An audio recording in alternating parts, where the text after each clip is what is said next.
All right, everybody, welcome into another off-season edition of Celtics Beat. And I wish I could tell you exactly how long the off-season was going to last. Maybe it'll be Christmas. Maybe it's MLK Day. This could go on for a little while. Whatever the case, we got plenty to fill you in on information-wise and rumors and rumblings and all that good stuff. So let's do it. Adam Kaufman with Sean Grande, longtime, I always like to tell him that, longtime voice of the Celtics on the radio.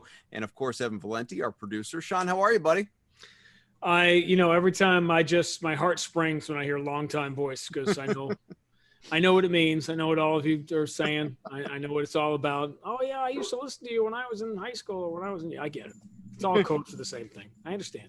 Well, speaking of you being around for a long time, you've been around just a tidbit longer than, of course, the head coach of this team, Brad Stevens, good friend of yours, who today, as I'm sure you know, it's his birthday. 44 years young, still looks almost as young as he did when he got the job way back when he was, I think, toward the end of year 36 of his rotations on the Earth here, rotations around the sun. What do you get Brad Stevens for his birthday? What did you get Brad Stevens? Well, last night he didn't need any kind of gift because last night he did a fundraiser with Pete Buttigieg. Yeah. Last night.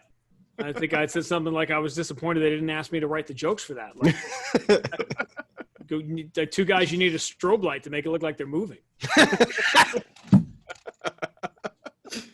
I watching the two of them. I was shocked that they actually agreed to do this thing together, just because I've never seen both in the same place at the same time, so you can't say that they're not the same person. Remember last Halloween, right? He dressed as Pete Buttigieg and gave out candy. That's amazing. Vice versa too. Pete went as Brad. Just threw on a Celtics hat basically. I mean, so you can't really dress up when you're the two of them. But I mean, can you believe it's been this long already? He's getting ready for his 8th season in Boston. In some ways, it sort of feels like he just got here. In other ways, especially when you look at Doc's tenure in LA and now that he's off to Philadelphia, it feels like an eternity. And he's what, 3rd or 4th now on the list, like the longest tenured coaches now. And right. he was in the top 10 very quickly.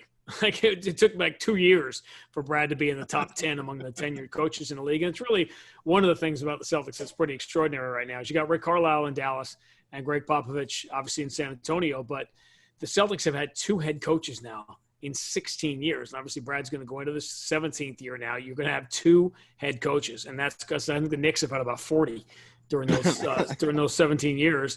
And that's really an amazing thing.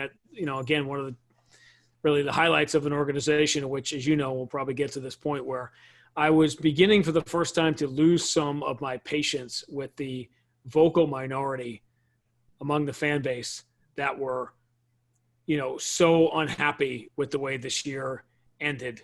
And the things are just not, again, Max and I specifically, because Tommy and Mike have always been on the other side, we've gotten some heat over the years for not being homer enough and whatever, but it's the first time I really feel like I've been pushed to the other side of that equation because I just couldn't fathom how coming off that train wreck that 2019 was, that the orange vanilla Coke season of 2019, that the Celtics being the 3rd best team in the entire league was somehow not good enough for anybody, let alone the 5 or 10% of fans that made noise about it.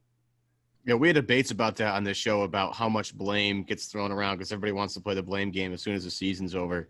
And, I always since I started listening to Michael Lombardi, I've started to sort of evaluate things differently when it comes to evaluating team performance. And when you really step back and you look at it's not just A or B or C, it's a combination of everything. But the one thing I had a hard time with, Sean, was coming to the point where, is this really Brad's fault? People are like, oh, he's not adjusting for things. And I'm like, how do you know he's not making adjustments? He's not the guy in the court turning the ball over 19 times in a game. He's not the guy missing shots. He puts his guys in situations that he thinks that they can execute. And when they don't execute, that's their problem, not really Brad's.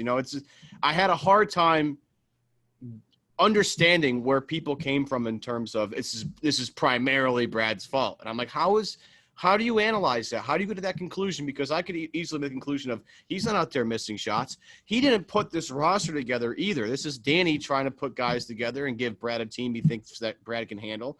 It's not, Brad's fault that maybe they're missing a veteran here that they need or a backup point guard here that they need. It doesn't have anything to do with that. It has to do with guys on the court ultimately performing, and those guys didn't perform as well as Miami did. And give Miami a lot of credit because they overcame a whole lot to get where they were. So in the whole pantheon of blame, I, like you, Sean, found it hard to just solely blame Brad Stevens for all the Celtics' problems this season.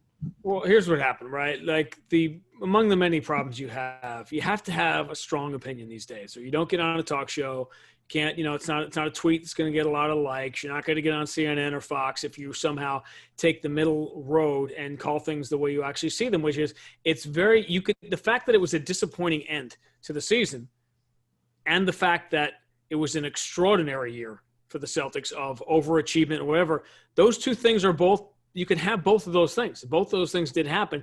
And I think we all know that if the Celtics had played Milwaukee in the Eastern Conference Finals and lost in a very competitive 6-game series in which they had outscored Milwaukee like they did Miami in the series, that it would have a different feel to it. But people just felt it was an opportunity lost, which it was. Of course, when you play the 5th seed and you have home court advantage in a non-home court situation and you're perceived to be the better team, it was a missed opportunity to get to the finals, as every trip to the conference finals in which you don't win is by definition. But I think the one thing that everyone forgot is that what I'm saying is the gospel truth. If it had been Milwaukee, people wouldn't have had nearly the same reaction. And yet Miami, they squeaked by the Celtics. They crushed Milwaukee. That wasn't close. They demolished the Bucks in that series, and Milwaukee was lucky to win the game in that series, that overtime game that Chris Middleton won for them. So now you got to look at the reality was, as Brad Stevens himself said many, many times, that thing was its own season. We tried, and I know I tried to make it the continuation of that 1920 season, but it was its own entity.